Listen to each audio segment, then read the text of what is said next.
The Haunted House. One time a preacher went to see if he could put a haunt to rest at a house in a settlement. The house has been haunted for about 10 years. Several people had tried to stay there all night, but they always would get scared out by the haunt. So this preacher took his Bible and went to the house, went right on in, built himself a good fire, and lit a lamp. Sat there reading the Bible, and just before midnight he heard something start up in the cellar, walking back and forth, back and forth. Then it sounded like somebody was trying to scream and got choked off. Then there was a lot of thrashing around and struggling, and finally everything got quiet. The old preacher took up his Bible again, but before he could start reading, he heard footsteps coming up the cellar stairs. He sat watching the door to the cellar, and the footsteps kept coming closer and closer. He saw the doorknob turn, and when the door began to open, he jumped up and hollered, "What do you want?" The door shut back easy-like, and there wasn't a sound. The preacher was trembling a little, but he finally opened the Bible and read aloud.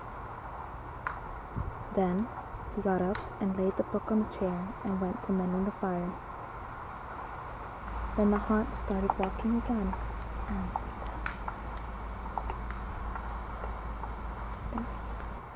step, up the cellar stairs. The old preacher sat watching the door, saw a doorknob turn, and the door open. It looked like a young woman. He backed up and said, "Who are you? What do you want?" The haunt sort of swayed like she didn't know what to do. Then she just faded out. The old preacher waited, and when he didn't hear any more noises, he went over and shut the door. He was sweating and trembling all over, but he was a brave man, and he thought he'd be able to see it through. So he turned his chair to where he could watch, and he sat down and waited. It wasn't long before he heard the haunt start up again, and slowly, step, step, step, closer and closer. And it was right at his door. The preacher stood up and held his Bible out before him. Then a knob slowly turned, and the door opened wide. This time, the preacher spoke quietly. He said, "In the name of the Father, the Son, and the Holy Ghost, who are you? What do you want?" The haunt came right across the room, straight to him, and took hold of his coat. It was a young woman, about 20 years old. Her hair was torn and tangled, and the flesh was dropping off her face so she could see the bones and part of her teeth. She had no eyeballs, but there was a sort of blue light way back in her eye sockets, and she had no nose to her face. Then she started talking. It sounded like a voice was coming and going with the wind blowing through it. She told how her lover had killed her for her money and buried her in the cellar.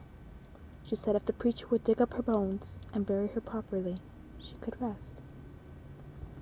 Then she told him to take the end joint of a little finger from her left hand and to lay it in the collection plate at the next church meeting, and he'd find out who had murdered her.